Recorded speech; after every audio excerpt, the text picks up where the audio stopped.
आपने कभी एक फार्मर को, किसान को देखा है इन टर्म्स ऑफ जैसे वो अपनी ज़िंदगी को जीता है, फार्मिंग करता है एंड उसमें बहुत इम्पोर्टेंट इन्वेस्टिंग के लेसन्स निकालते हैं. आई थॉट इस वीडियो के through I could talk about life of a farmer and how we can learn in our personal finance world. So let's get going.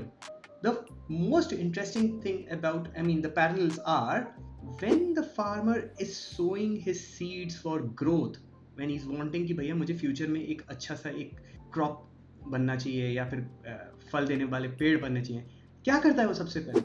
He gets the best seeds with an hope कि उसमें से best yield आए and then उसको एक बार वो जमीन में till करने के बाद उसमें जब बोता है उसको फिर वो फर्टिलाइज करता है, इरिगेट करता है and he kind of works upon it for long durations to ensure कि वो आगे बढ़ के एक अच्छे पौधे बने.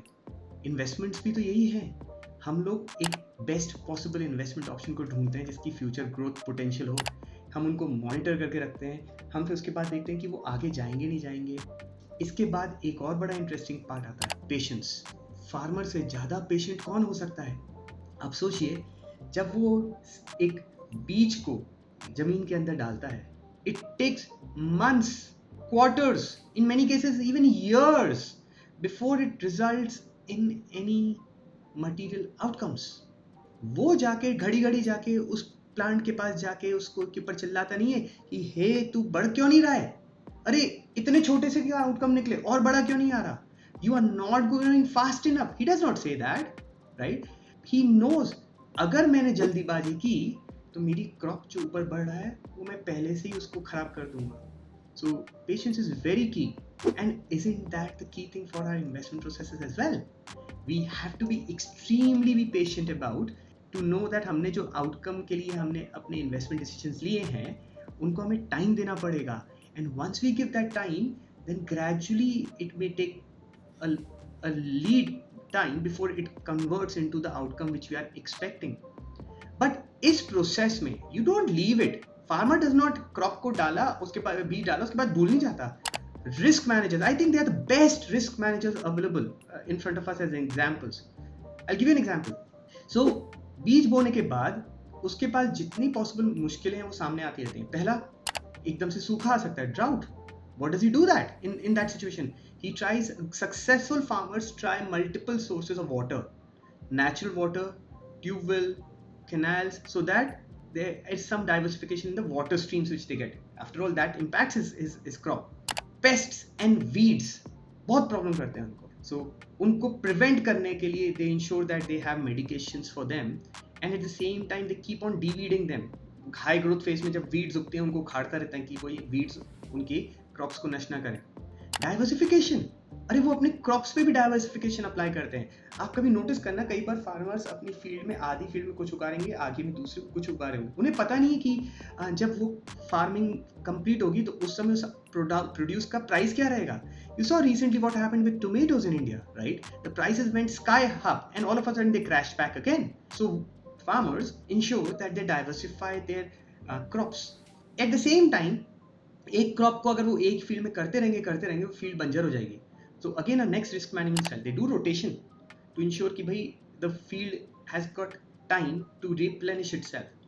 एंड अगर ये सब करने के बाद भी उनकी के पर एक अनफोर्सिन सर्कमस्टेंस में they are not successful, many successful farmers take crop insurance to protect them from these adversities.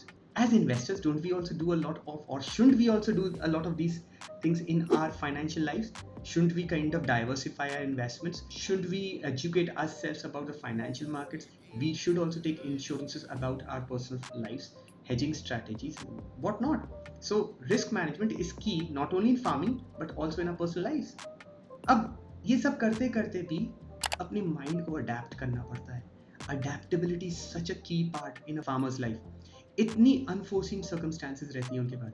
Too much wind, पौधे उखड़ जाएंगे. टू मच सन, पौधे जल जाएंगे.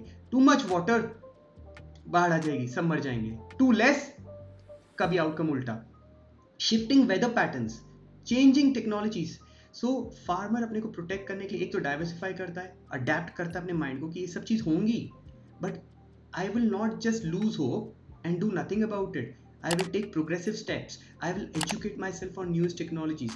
I will ensure I've got best varieties of seeds so that I can wither away from most of these situations. The same thing applies for investors as well. We need to be adaptive enough, dynamic enough to changing market situations. ये नहीं कि अगर एक जगह हथौड़ा पड़ा तो हम बैठ के अब उदास होकर बैठ जाएं कि हमारी जिंदगी खराब हो गई. No, we have to continuously dynamically change ourselves with changing market situations, right? So, and lastly, reinvestments and compounding successful farmer से बहुत अच्छी तरह दिखता है. वो जब एक क्रॉप उनकी उगती है उसमें से कुछ पार्ट वो री डिप्लॉय कर लेते हैं. किस चीज़ के लिए? उसको वो वापस से उगाते हैं और उससे फर्दर क्रॉप्स बनाते हैं. फिर वो उगता है, फिर उसमें से थोड़ा सा डिप्लॉय करके उसको वापस ग्रो करते हैं. और ऐसे सक्सेसफुल फार्मर ग्रेजुअली धीरे धीरे they become more prosperous. They invest that money in upgrading their technology, in upgrading themselves, right? In investing, doesn't reinvestment and compounding adds to our wealth?